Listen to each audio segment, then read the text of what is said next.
খোদা দাও আমায় আবার ওমর দারাজ দিল, দাও আলীর মতো বীর সেনানী নিখিলে জাহান, দাও খোদা দাও আমায় আবার ওমর দারাজ দিল। আলহামদুলিল্লাহি রাব্বিল আলামিন। প্রশংসা কার? প্রশংসা কার? আর রহমানির রহিম। প্রশংসা সে আল্লাহ তাআলার এবং আর রহমানির রহিম, রহিম দাতা, রহম দাতা, বরকত দাতা একমাত্র কে? মালিক ইয়াউমিদ্দিন। সমস্ত ক্ষমতার অধিকারী কে এবং কিয়ামত দিবসের মালিক কে? কিয়ামত দিবসের মালিক যিনি আল্লাহ, যে কিয়ামত দিবসের মালিক, এটা আমার আপনার মানতে কোনো সমস্যা আছে? যারা ইহুদি খ্রিস্টান নাসারা তাদের সমস্যা থাকতে পারে, কথা বলেন ঠিক কিনা? কিয়ামত দিবসের মালিক একত্ব, কিয়ামত দিবসের মালিক এ দ্বারা বোঝানো হয় কিয়ামতের মতো এত বিশাল আকারের জমিন আর পৃথিবীর কোথাও নাই। এই জন্য একত্বভাব বোঝানো হয়েছে কিয়ামত দিবসের মালিক। মানে কিয়ামত দিবসের মালিক উনি হতে পারে যিনি কোনো কিছু ছাড়াই, যিনি সৃষ্টি করে, বান্দা কোনো কিছু ছাড়া সৃষ্টি করতে পারে। আল্লাহকে ছাড়া বান্দা চলতে পারে না, কিন্তু বান্দাকে ছাড়া আল্লাহ চলতে পারে। এই জন্য বলছে মালিক ইয়াউমিদ্দিন। তারপরে কি বলছে? ইয়া মালিক ইয়াউমিদ্দিন ইয়্যাকা না'বুদু ওয়া ইয়্যাকা নাস্তাইন। চাওয়ার সিস্টেমটা কি? আগে একটা মানুষ থেকে যদি আমি আপনি চাই, তারপরে তার প্রশংসা করতে হয়, তাই না? নেতা, তোমার মতো নেতার পৃথিবীতে নাই। ওই নেতা খুশি হয়ে যায়, কথা বলে ঠিক কিনা?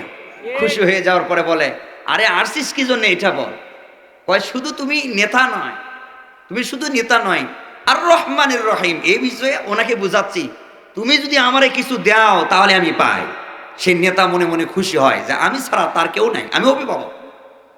তারপরে আমি বলতেছি মালিক ইয়াউমিদ্দিন, বলতেছি এই দুনিয়া, ওই নেতারে বলতেছি, আল্লাহরে যেমন নামাজের ভেতরে বলি, ওই নেতারে বলতেছি এই দুনিয়ার মধ্যে সর্বশ্রেষ্ঠ তুমি নেতা। শুধু সর্বশ্রেষ্ঠ নয়, তুমি তো এই গ্রামের সর্বোচ্চ মানুষ, তোমার মতো ক্ষমতা আর কারো নাই। নেতার বুক ফুলে আরো মনে করেন যে 36 ইঞ্চি হয়ে যায়, কথা বলেন ঠিক না? তারপরে যদি বলা হয় তুই কি চাস, তারপরে আমি আল্লাহকে কি বলি? আল্লাহ পাককে এখানে বলতেছি আল রহমান। আল্লাহ পাক আমাকে সর্বপ্রথমে মানুষগুলি প্রশংসা দিয়ে শুরু করলো, তারপরে আল্লাহ পাককে বলে আর রহমানির রহিম। তোমারই কাছে করম চাই, তোমারই কাছে বরকত চাই, তোমারই কাছে মদদ চাই, তোমাদের কাছে সব কিছু। তুমি আমাদের দেনওয়ালা, তুমি আমাকে সব কিছু দাও। আর রহমানির রহিম মালিক ইয়াউমিদ্দিন, কিয়ামত দিবসের মালিক। আমি বিশ্বাস করি আল্লাহ পাক মনে মনে খুশি হয়ে যায়। দুনিয়ার সলিমদ্দি আর কলিমদ্দি আর নইমদ্দি নেতা যদি প্রশংসা করলে খুশি হয়, বলে যে যা দাম মেরে চাপাতি মেরে একজনকে খুন করেছি, সারাটা জীবন আমার প্রশংসা করলি, আমি তোরে জেল জরিমানা মওকুফ করায়া দিলাম। হয় কি না? এটা হয় মাঝে মধ্যে। আল্লাহ পাক ততরূপ ভাবে বলে মালিক ইয়াউমিদ্দিন, যেই বান্দাটা নামাজের ভিতরে আর নামাজের মুসল্লায় দাঁড়িয়ে যখন বান্দা বলে মালিক ইয়াউমিদ্দিন, আমি আল্লাহ পাক খুশি হয়ে গেলাম। কিয়ামত দিবসের মালিক আল্লাহ তুমি। ইয়্যাকা না'বুদু ওয়া ইয়্যাকা নাস্তাইন, আমাকে যখন একত্ববাদ ভাবে স্বীকার করলো, ক্ষমতার অধিকারী স্বীকার করলো, বান্দা কিছুক্ষণ পরে বলে ইয়্যাকা না'বুদু ওয়া ইয়্যাকা নাস্তাঈন ইহদিনাস সিরাতাল মুস্তাকিম, ওদের পথে পরিচালনা করবা না, আমাদেরকে সঠিক এবং সরল পথ তুমি দেখায়া দাও, ওদের পথে আমাকে তুমি নেবা না। তারপরে পরে বান্দা বলে ইহদিনাস সিরাতাল মুস্তাকিম, শুধুমাত্র সঠিক পথ চাই না, সিরাতাল্লাযীনা আন'আমতা আলাইহিম গায়রিল মাগদুবি আলাইহিম ওয়ালাদ-দাল্লিন। 7 আয়াত বিশিষ্ট সূরার ভিতরে প্রথম অংশে আলহামদুলিল্লাহ প্রশংসা করলাম, তারপরে দ্বিতীয় অংশে আল্লাহ পাককে বললাম মালিক তুমি আমাকে সব করম দাতা, রহম দাতা, বরকত দাতা। তৃতীয় পক্ষে বললাম মালিক তুমি তো এক অধিবাসী, তুমি তো একক মালিক, তোমার থেকে আর ক্ষমতা পৃথিবীর ভেতরে কারো নাই। তারপরে চতুর্থ অংশে আমি বলতেছি আল্লাহ পাক শুধুমাত্র তুমি ক্ষমতার অধিকারী নয়, আল্লাহ পাক আমাকে তুমি ওই পথের একটা পথিক বানায়া দাও, আমাকে সঠিক সরল পথ জানায়া দাও। আর চতুর্থ পথে বলতেছি আল্লাহ সঠিক পথ এবং সরল পথ শুধুমাত্র দেখাবে না, যারা তোমার অন্ধকার জগতে চলে গেছে, বধির হয়ে গেছে, শুনেও যারা শোনে না, দেখেও যারা দেখে না, তোমার জাহান্নামের পথের দিকে ধাপিত হয়েছে, আল্লাহ পাক আমাকে তুমি ওই পথে ধাপিত করায়া দিও না। আল্লাহ পাকের এই বান্দাগুলি যখন শেষ পর্যন্ত সূরা ফাতিহা বলে বান্দা যখন বলে ওয়ালাদ-দাল্লিন আমিন, ফেরেশতা বলে আমিন, আল্লাহ পাক আমিন বলায়া আল্লাহ পাক বলে দুনিয়ার কোন নেতার পিছনে ঘুরলে যদি সে দুনিয়ার সুবিধা পায়, দুনিয়ার নেতার পিছে ঘুরলে যদি খুন খারাপি করার পরও প্রশাসনিকভাবে যদি তারা ধরা হয়, একটা হ্যালো দেয়, ও ঝন্টু ভাই আমার, বল্টু ভাই রে কেন ধরেছ, ওইটা আমার দলের লোক। ওই পুলিশ প্রশাসন বলে আরে রিভলভার শুদ্ধ ধরা পড়েছে, বলে আরে আমি থানা পর্যন্ত কিনে নিয়েছি, তুমি কি জানো না রিভলভার শুদ্ধ পিস্তল সহকারে ধরেছ, আমার লোক তুমি ছাইরা দাও। আল্লাহ পাক বলে দুনিয়ার মানুষের পেছনে ঘোরাঘুরি করবার পর সুপারিশ যদি কাজে লাগে, আমি আল্লাহ পাক মানুষদেরকে নামাজে ডাক দিয়েছি, আর যখন মানুষ নামাজে এসেছে আমি আল্লাহ পাক এই সুপারিশ করবার পর আর আমার রুকু সিজদা দিবার পর আমি আল্লাহ পাক জোহর থেকে আসর পর্যন্ত, আসর থেকে মাগরিব পর্যন্ত, মাগরিব থেকে ঈশা পর্যন্ত, ঈশা থেকে ফজর পর্যন্ত, ফজর থেকে আবার জোহর, জোহর থেকে আবার আসর, আমি আল্লাহ পাক ওয়াদা দিয়ে দিলাম ওই বান্দাগুলি যতই ফাঁকা জায়গাগুলো গুনাহ করুক, আমি আল্লাহ পাক ওয়াদা দিয়ে দিলাম আমার পিছনে ঘোরাঘুরির কারণে সমস্ত গুনাহ খাতাগুলো বান্দার মাফ করায়া দিলাম। দুনিয়ার মানুষ প্রশংসা করলে এক বেরিখুরের সাথে আরেক বেরিখুরের মিল, কথা বলেন ঠিক কিনা? এক সিগারেট খুরের সাথে আরেক সিগারেট খুরের মিল, এক চোরের সাথে আরেক চোরের মিল, এক রাজার চোরের সাথে আরেক রাজার চোরের মিল। এই জন্য মামুবাড়ি দিল্লিতে তারা ঠিকানা দেওয়া হয়েছে, কথা বলো ঠিক কিনা? চোরের সাথে চোরের মিল, ভালোর সাথে ভালোর মিল। 16টি বৎসর মানুষকে জ্বালায়া পুড়ায়া একবারে সাইলাফ করে ফেলে দিয়েছে। দেশের মানুষ এত নির্যাতিত, এত নিপীড়িত হয়েছে, আয়না ঘর পর্যন্ত পৌঁছেছে। শুধুমাত্র তাই নয়, আমার প্রাণের মানুষটারে ইনজেকশন পুশ করে পৃথিবী থেকে বিদায় করে দেওয়া হয়েছে, কথা বলো ঠিক কিনা? আমার এই প্রাণের মানুষ পৃথিবী থেকে যখন বিদায় নিয়েছে তখন বলেছিল আমি মারা যাওয়ার পর অথবা দুনিয়া থেকে যাবার পর 1 বছরের মধ্যে স্বৈরাচারের পতন হবে। আবির্ভাব 1 বছরের মধ্যে স্বৈরাচারের পতন হয়েছে, কথা বলো ঠিক কিনা? আল্লাহ পাকের চোখের পানি, মানুষের আলেমের চোখের পানি আর জুলুমের শিকার যারা হয়েছে, পারিতপক্ষে আল্লাহ চোখের পানি সহ্য করতে পারে নাই, 1 বছরের মধ্যে তার পতন ঘটায় দিয়েছে। আল্লাহ পাকের অহংকার করতে পারে একমাত্র আল্লাহ পাক, দুনিয়ার কোনো মানুষ অহংকার করতে পারে না, কথা বলো ঠিক কিনা? ফেরাউন লিখেছিল 41, ফেরাউন লিখেছিল 40 সাল পর্যন্ত ক্ষমতায় থাকবো। মুসার সঙ্গে একটা পাঞ্জা লড়েছিল, ফেরাউন বলেছিল 40 সাল পর্যন্ত থাকবো। আর বেটি রে বেটি, সৌরি রে সৌরি, তুই লেখিস 41 সাল পর্যন্ত থাকবো। আমার মনে হয় এরা ফেরাউনের জাত নয়, ফেরাউনের নানি। কথা বলেন ঠিক কিনা? আরে ফেরাউনের মতো লিখেছে 40 সাল, আর এই নিজে লেখে 41 সাল। টিকতে পেরেছে? টিকতে পারে নাই, টিকতে পারবে না। আসেন আল্লাহ তাআলা বলে,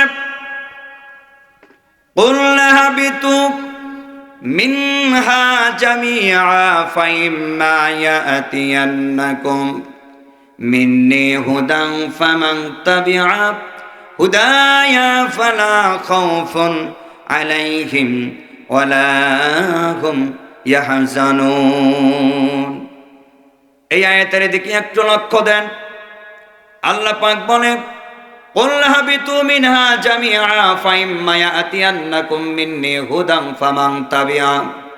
পৃথিবীর মানুষ যখন কোরআনের পক্ষে থাকবে, হাদিসের পক্ষে থাকবে, আল্লাহর পক্ষে থাকবে, রাসূলের পক্ষে থাকবে, ডিভাইডেড, আর কিছু মানুষ তার শত্রু হয়ে যাবে। কথা বলো ঠিক কিনা? এই গ্রামের ভিতরে অনেক মানুষ নামাজ পড়ে, অনেক সন্তানেরা মাথায় টুপি দেয়, অনেক সন্তানগুলি, মানুষগুলি, অনেক সন্তানগুলি টাকনোর ওপর কাপড় পরে। অনেক মানুষ আমরা বলেই ফেলে দিলাম, কেরে তোরে কমান কেমনে কেমনে আয়েস আয়েস লাগে, এত সকালে নামাজ কন্টিনিউ 5 ওয়াক্ত পরিষ্কার, টাকনোর ওপর কাপড় পরিষ্কার, মাথায় কেন টুপি আর মুখে কেন খোঁচা খোঁচা দাড়ি, তোরে দেখলে মনে হয় আয়েস আয়েস। কথা বলেন ঠিক কিনা? এই জন্য আল্লাহ তাআলা বলেন, কুল হাবিতু মিনহা জামিআ ফাইম্মা ইয়াতিয়ান্নাকুম মিন্নি হুদান ফামান তাবিআ হুদায়া ফালা খাউফুন আলাইহিম ওয়ালা হুম ইয়াহজানুন। ও পৃথিবীর মানুষ, তোমরা যখন কোরআনের পক্ষে থাকবে, হাদিসের পক্ষে থাকবে, আল্লাহর দ্বীনের পক্ষে থাকবে, সব চাইতে সর্বপ্রথমে তোমার গ্রাম থেকে বাধা আসবে। অনেক মানুষের গ্রাম থেকে বাধা আসে, আর টিটকারি মস্কারি বলে নামাজ পড়া কি হবে, অমুক জায়গায় অমুক বদকাম করে এসেছে। কথা কন ঠিক কিনা? আল্লাহ পাক এই জন্য বলে, নামাজ পড়লে, কোরআনের পক্ষে থাকলে সর্বপ্রথমে বাধা আসবে গ্রাম থেকে, তারপরে বাধা আসবে তোমার ইউনিয়ন থেকে, তারপরে বাধা আসবে তোমার সমাজ থেকে, তারপরে বাধা আসবে তোমার জেলা ভিত্তিক ভাবে, তারপরে বাধা আসবে ট্রাইব্যুনাল গঠন হবে, তারপরে বাধা আসবে। এই আয়াতের বিশ্লেষণ করেছি, এই আয়াতের লক্ষ্য দেখে কথা বলতেছি। আল্লাহ পাক বলে, নাহাবিতু মিনহা জামিআ ফাইম্মা ইয়াতিয়ান্নাকুম মিন্নি হুদান। তারপরে বাধা আসবে সারা পৃথিবী থেকে, সারা জেলা থেকে, ইউনিয়ন থেকে, গ্রাম থেকে, তোমার বাধা আসবে অঞ্চল থেকে। এক কথায় শেষ, হিজবুল্লাহ হিজবুশ শয়তান 2 দলে বিভক্ত হয়ে যাবে। ও পৃথিবীর মানুষ, মানুষ যখন 2 দলে বিভক্ত হয়ে যাবে, এক দল মানুষ তোমাকে শিষ্য সন্ত্রাসী বলবে, শিষ্য বদমাইশি বলবে, শিষ্য ক্যাডার বলবে। তুমি যখন আল্লাহর পথে থাকবে, কোরআনের পথে থাকবে, এইটা ও পৃথিবীর মানুষ এইটা এমনি এমনি বলে না, এইটা আবহাওয়ামান কাল থেকেই আসতেছে। কথা কন ঠিক কিনা? রাসূল কাফেররা বলল, মুনাফিকরা বলে, ইহুদিরা বলে, রাসূল মুনাফিকরা রাসূলকে বলে টাটকা টাটকা এরকম বদমাইশ, এই বদমাইশের মতো দুনিয়াতে আর কোনো বদমাইশ নাই। ট্রাইব্যুনাল গঠন করলো। তারা বলল, সব চাইতে মক্কা মদিনার ভেতরে যদি ডাকাত হতে পারে আর যদি খারাপ মানুষ হতে পারে, একটাই মানুষ আছে, আব্দুল্লাহর বেটা মুহাম্মদ।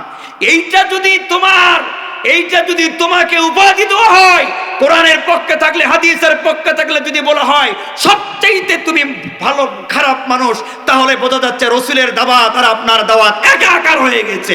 কথা বলো ঠিক কিনা? এই জন্য পৃথিবীর মানুষ আমি বোঝাতে চাই, আবহমান কাল থেকে রাসূলকে বলা হয়েছে, রাসূল সবচাইতে মক্কা মদিনার ভেতরে খারাপ মানুষ, রাসূলের মতো খারাপ মানুষ আর দুনিয়ার ভেতরে নাই। রসুলের 63 জিন্দাগির বছরে যখন রসুল নবুয়ত পাইছে, তার আগ মুহূর্ত পর্যন্ত কাফেরদের কাছ থেকে, মুনাফিকের কাছ থেকে, ইহুদির কাছ থেকে আলামিন সত্যবাদী হিসেবে উপাধি পেয়েছে। কথা কন ঠিক কিনা? এই জন্য বলছিলাম, তোমাকে যখন বলবে তোমাকে কেমন জানি লাগে, আইএস লাগে, জঙ্গি লাগে, তোমাকে কেমন জানি একটা দলের পক্ষ লাগে, আপনি ভেবে নেবেন এই দলের পক্ষ আর একটি পক্ষ নয়, এই দলের পক্ষটাই আল্লাহ রসুলের পক্ষ। কথা কন ঠিক কিনা? আল্লাহ পাক এই জায়গায় বলে, নাহবিতু মিনহা জামিআ। এই তোমরা কেন যাও যাও যাও যাও যাও যাও, তাড়াতাড়ি যাও।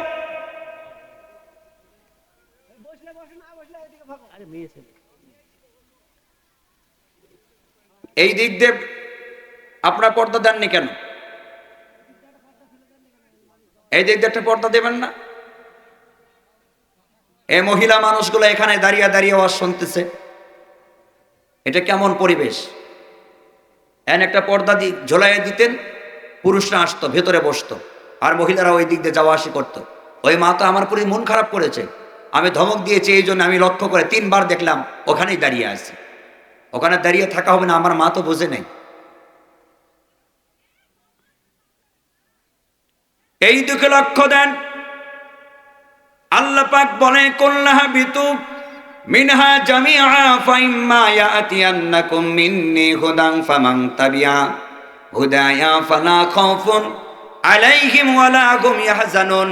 তোমাকে একটা দলের সাপোর্ট দিয়ে তোমাকে জেল দিবে, তোমাকে জরিমানা করবে, তোমাকে এমন কি খুন করবে, তোমাকে এমন ঘরে রাখবে যেই ঘরে পৃথিবীর বাতাস পর্যন্ত যায় না। এই কথাটা কার? এই কথাটা আল্লাহর। গত 17টি বছর 18টি বছর কিছু আলেমকে ধরে গুম করেছে আর খুন হয়েছে, কিছু আলেমকে ধরে আয়না ঘর পর্যন্ত ঢুকাইছে। আল্লাহ পাক আয়াতের প্রত্যেক রাকাতে আয়াতের সর্বলাস্টের একটা কথা বলে, ওয়ালা খাউফুন আলাইহিম ওয়ালা হুম ইয়াহজানুন। তোমাদের টেনশন করার দরকার নাই, চিন্তা করার দরকার নাই।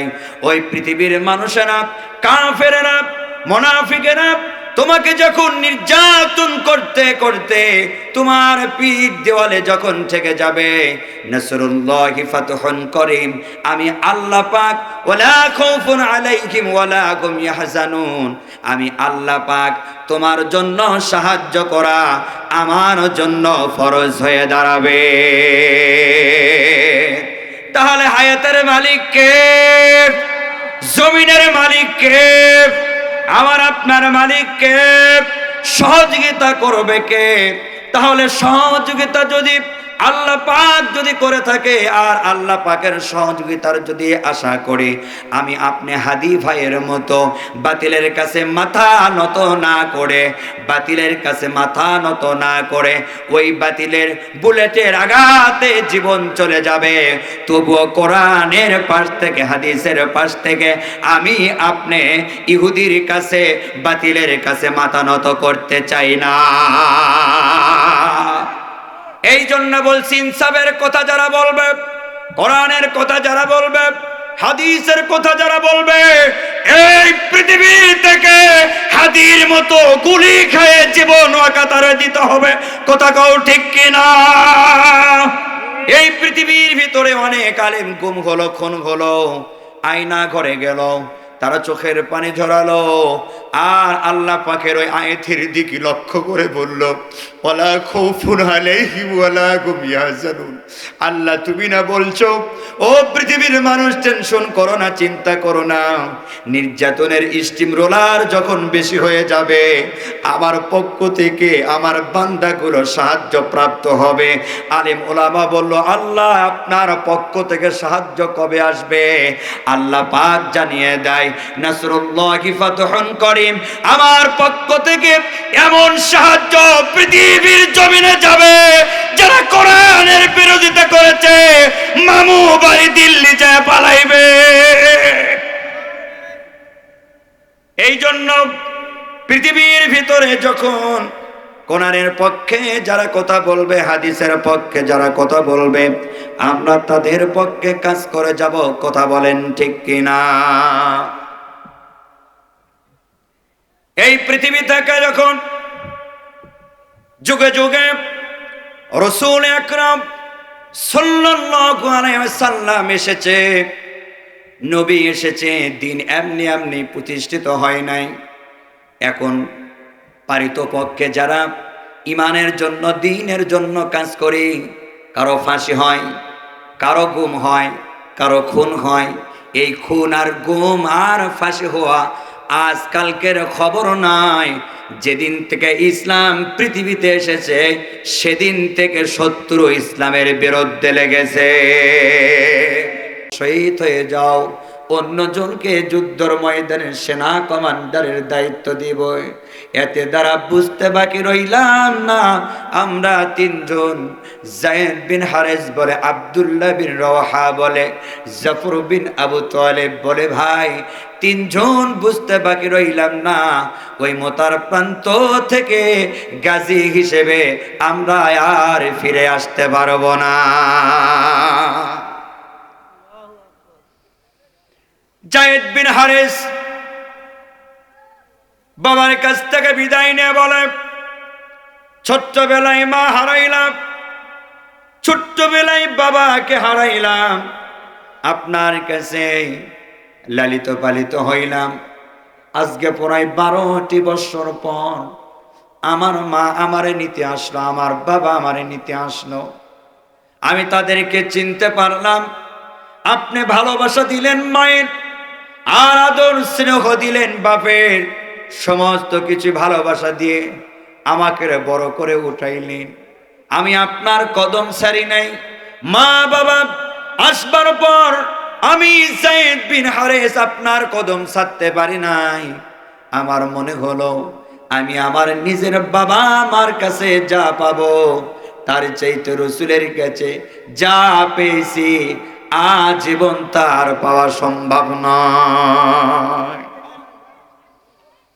পালক পুত্র মুহাম্মদ সাল্লাল্লাহু আলাইহি ওয়াসাল্লাম বিশ্ব নবীর পা ধরে বলল, এই জীবন দশায় যদি আমি কোনো ভুল করে থাকি, মেহেরবানি করে আমারে আপনি ক্ষমা করায় দিবেন। আর ঘর থেকে মা শুনেছে আমি আর বিদায় নিতে পারবো না। জাফর বিন আবু তালেব যায়েদ বিন হারেস বিদায় নেবার পর জাফর বিন আবু তালেব বাড়ির দিকে রওনা হলো।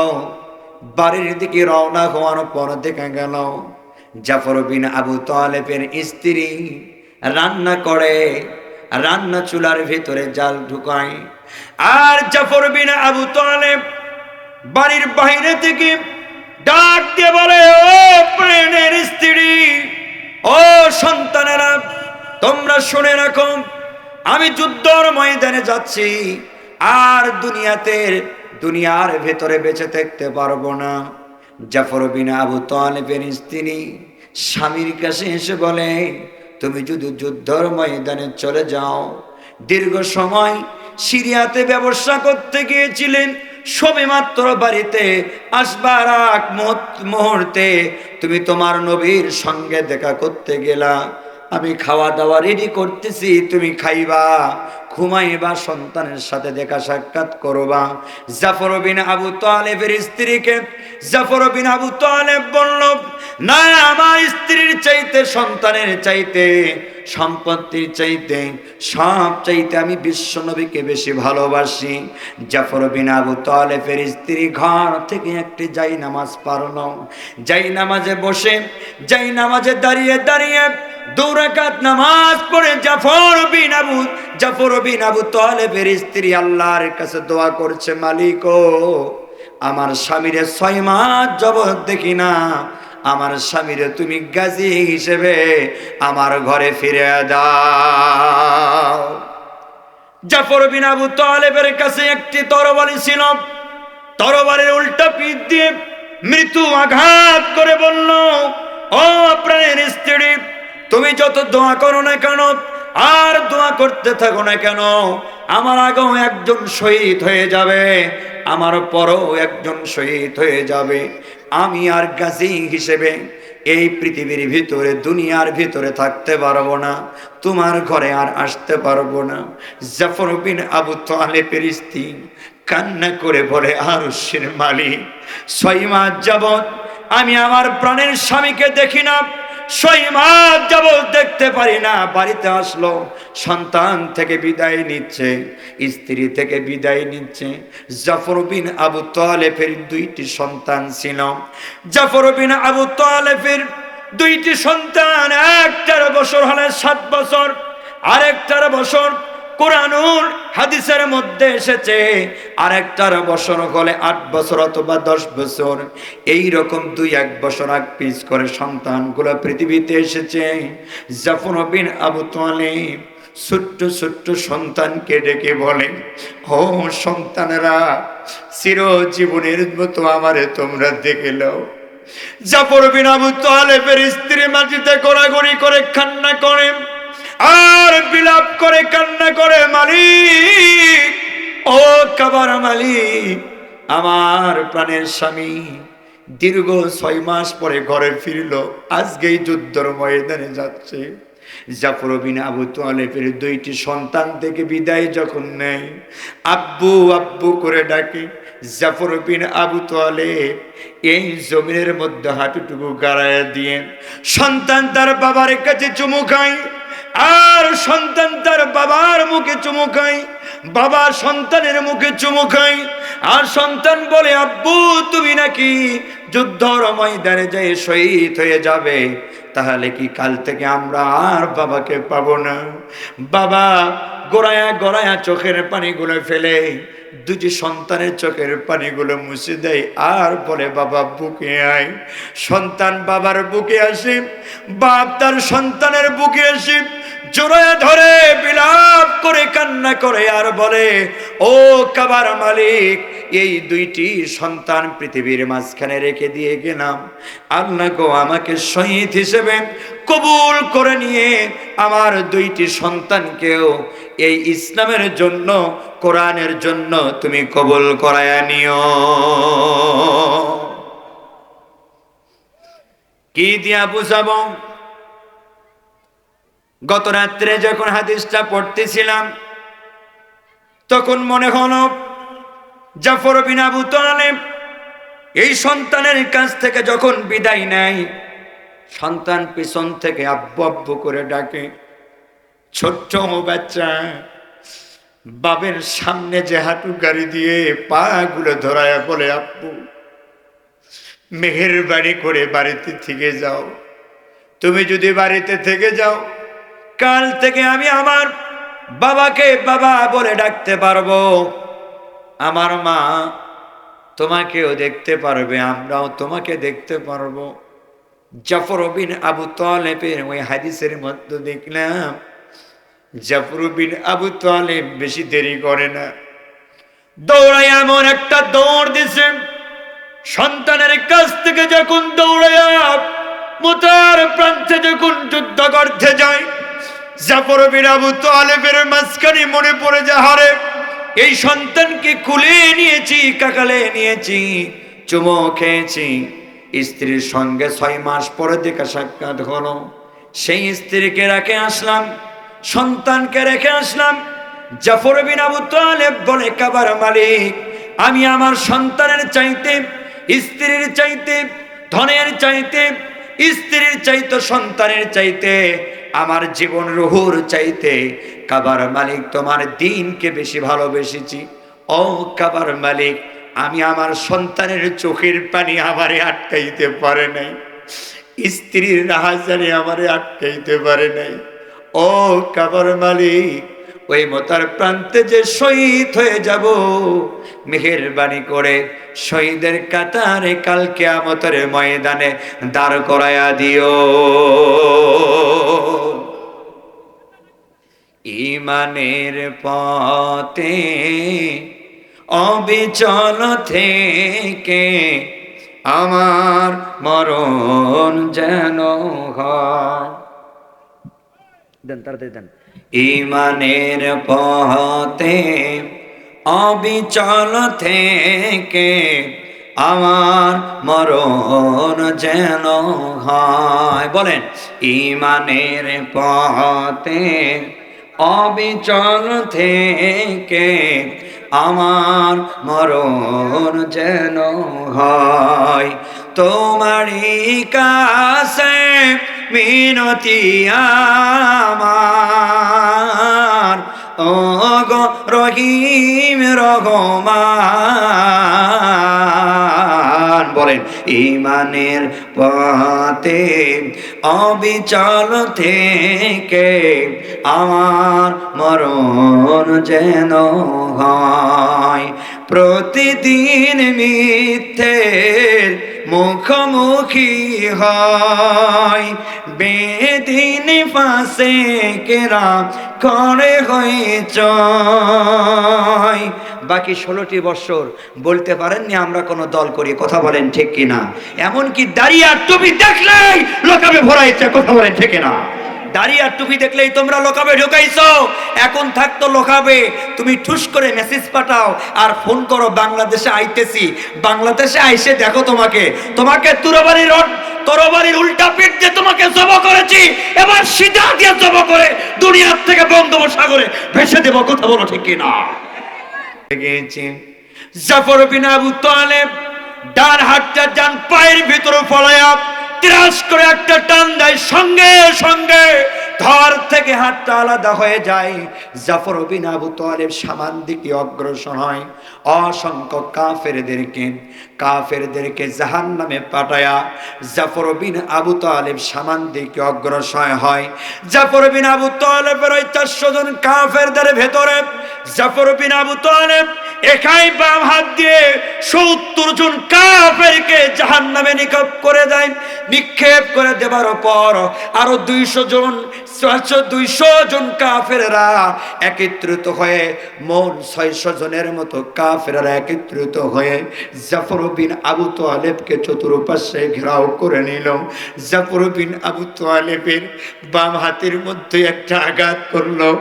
জাফর বিন আবু তালেবের এই হাতের মধ্যে আঘাত যখন করলো, তখন এই হাত থেকে এক ফোঁটা রক্ত মুখের ভিতরে চলে আসলো। জাফর বিন আবু তালেব আল্লাহু আকবার, লিল্লাহি তাকবীর, নারায়ে তাকবীর দিয়ে জাফর বিন আবু তালেব দুহাত পাঠিয়ে দিয়ে জাফর বিন আবু তালেব তরবারি ছেড়ে দিয়ে ঢাল তরবারিগুলো বিদায় দিয়ে জমিনের মধ্যে ফেলে দিয়ে ঝনঝন করে শব্দ চলে আসলো।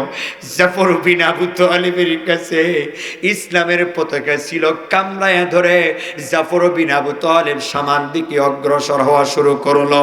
আরো 200 জন কাফেররা এসে মোট 700 জন, 7 থেকে 800 জন কাফেররা জাফর বিন আবু তালেবের 2 হাত নাই, 2 বাহু নাই, তারপরেও 700 জন কাফেররা ঘেরাও করলো।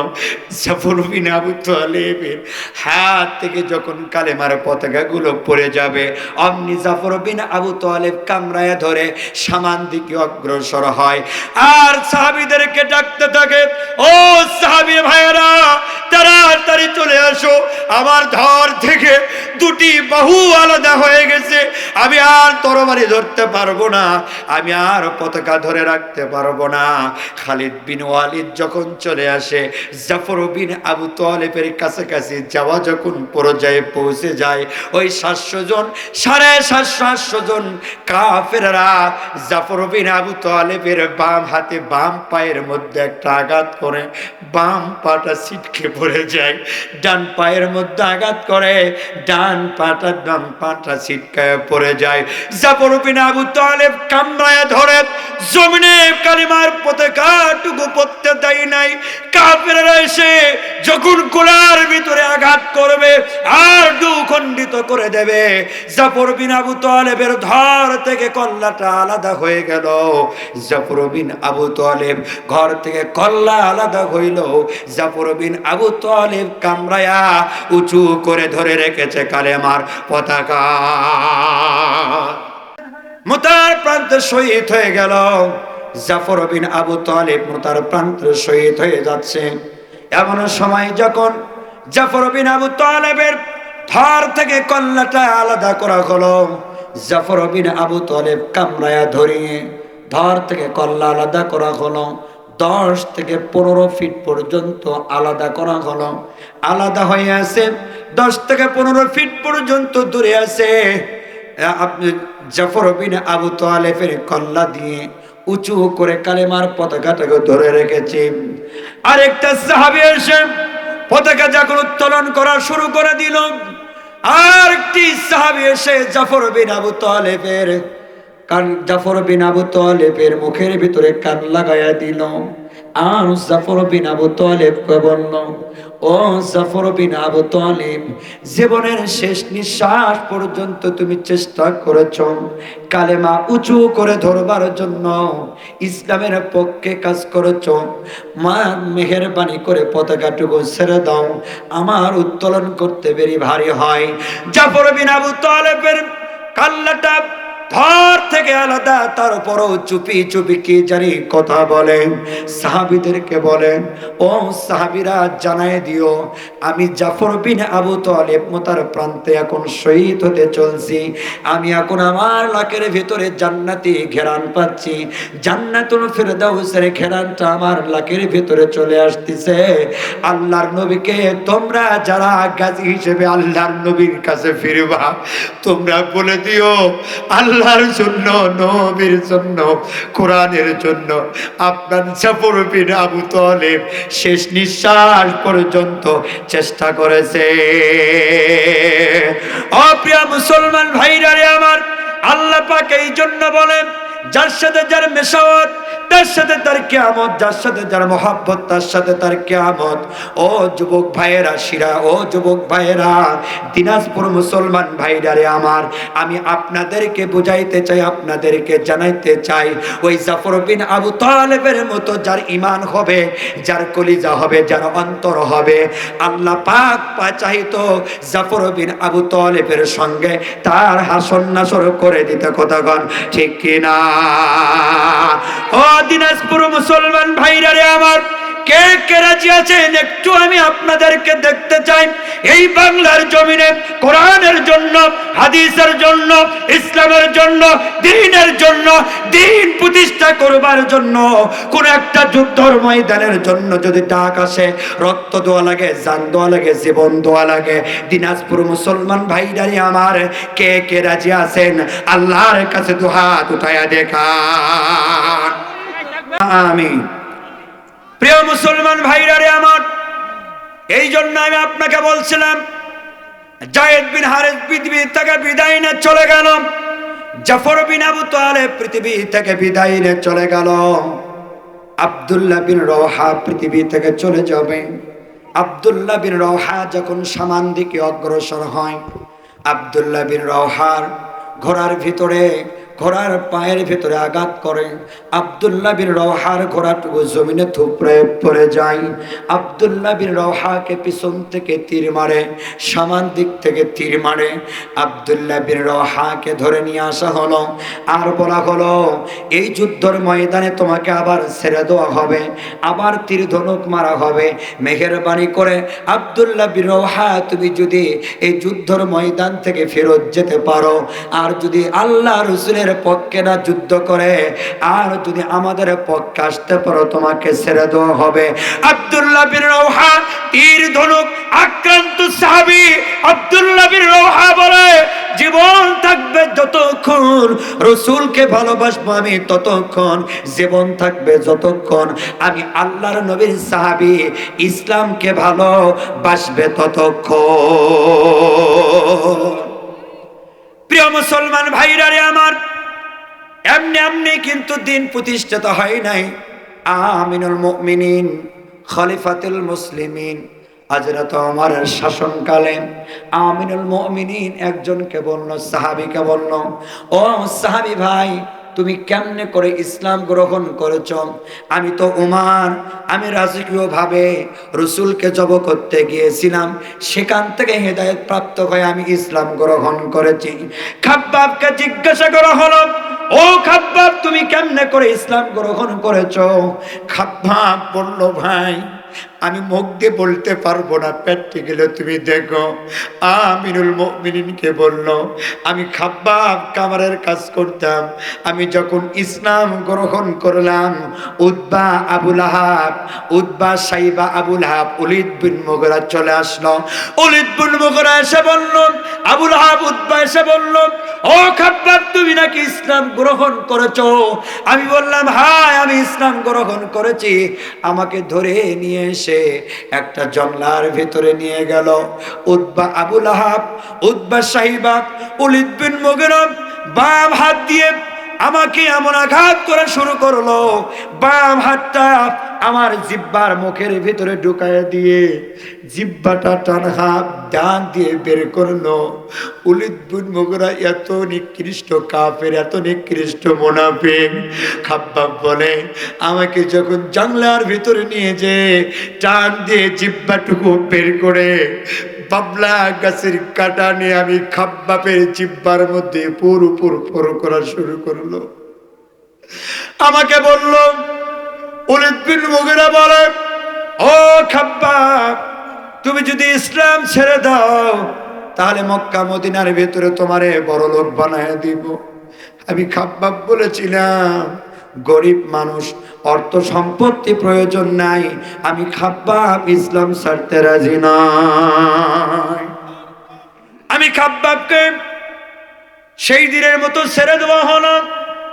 আমি পরের দিন কামারের কাজ করতাম, আমি তরবারি বানাতাম, তীর ধনুক বানাইতাম। ওলীদ বিন মুগীরার নেতৃত্বে অনেকগুলি কাফেরেরা দোকানের পাশে এসে খাব্বাবকে বলে, আমি খাব্বাবকে বলো, ও খাব্বাব এখনো কি তুমি ইসলাম গ্রহণ করার ওপর আছো, ইসলামের ওপর অটল আছো? আমি খাব্বাব বললাম, হ্যাঁ। আমার হাত বাঁধা হলো, আমার পা বাঁধা হলো।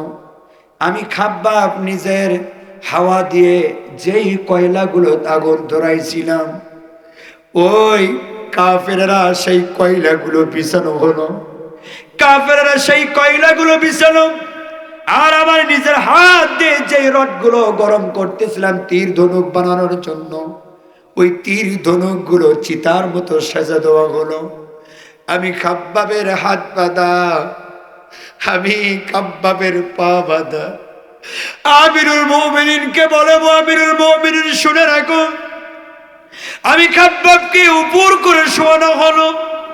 আমি খাব্বাবের বুকের মধ্যে ক্ষত বিক্ষত হয়ে গেল। আমি আল্লাহ কাবার মালিকের দেখায় দেখি বললাম, ও কাবার মালিক, আমার জীবন চলে যাবে, আমি খাব্বাবকে ধৈর্য ধারণ করার জন্য তৌফিক দাও, আমার জীবন থেকে জানি ঈমান না হারায়। আমার আমি খাব্বাবকে উপর পিঠ করে শোয়ানো যখন হলো, আমি খাব্বাবকে ওই চিতার উপরে অঙ্গার ভিতরে কয়লার ভিতরে যখন পিঠের মধ্যে শোয়ানো হলো, বুকের উপর 8 থেকে 10 জন মিলে একটা কাফের গোষ্ঠীরা, 8 থেকে 10 জন মিলে কাফের গোষ্ঠীরা পাথরগুলি উত্তোলন করে বুকের উপর দেওয়া হলো। আমি খাব্বাবের পিঠের মধ্যে দেখেন বড় বড় গর্ত। হাদিসের মধ্যে এসেছে খাব্বাবের লাতিপুতিগুলো বড় বড় খেজুর ঢুকায় দিত। তাহলে দেখেন বড় বড় খেজুর ঢুকায় যেত, আর কোমরগুলি এত চিকন, হাতের মতো কোমর চিকন হয়ে গেছে খাব্বাবের। খাব্বাব বলে, আমিরুল মুমিনিন, আমি খাব্বাবের বুকের উপরে পাথর যখন চাপা দেয়, আমি দেখতে পাই আমার নিজের হাত দিয়ে অঙ্গারগুলো গরম করেছি, কয়লাগুলো গরম করেছি। এই কয়লাগুলো আমার পিঠের ভিতরে ঢুকে পিঠ থেকে চবড়িগুলো করে করে কয়লা নিভে যায়। আমি খাব্বাবের পিঠ থেকে রক্ত ঝরে আর পিঠের মধ্যে কাংড়াগুলো ঢুকে আমি খাব্বাবের পিঠ থেকে রক্ত চবড়িগুলো ঝরে, আমি খাব্বাবের পিঠ থেকে চামড়াগুলো ঝলসে যায়, কাফেররা খিলখিল করে হাসে, আর আমি খাব্বাবের রক্ত দিয়ে, চবড়ি দিয়ে, অংশগুলো দিয়ে, আর চবড়ি মাংস দিয়ে, গোস্তগুলো দিয়ে, রক্ত দিয়ে, আমি খাব্বাবের চবড়ি রক্ত গোস্তগুলো দিয়ে আংটা যুক্ত আগুনগুলো লিভে যায়, আর কয়লাগুলো আমি খাব্বাবের পিঠের মধ্যে ঢোকে। ও দিনাজপুর মুসলমান ভাইজানি আমার, তাহলে খাব্বাবের মতো, ওমরের মতো, আবু বকরের মতো অসংখ্য সাহাবীরা ইসলামের জন্য, দ্বীনের জন্য যে কষ্ট করেছে, মুজাহিদ হিসেবে সীসা প্রাচীরের মতো ইসলামকে নিরাপত্তা দিয়েছে।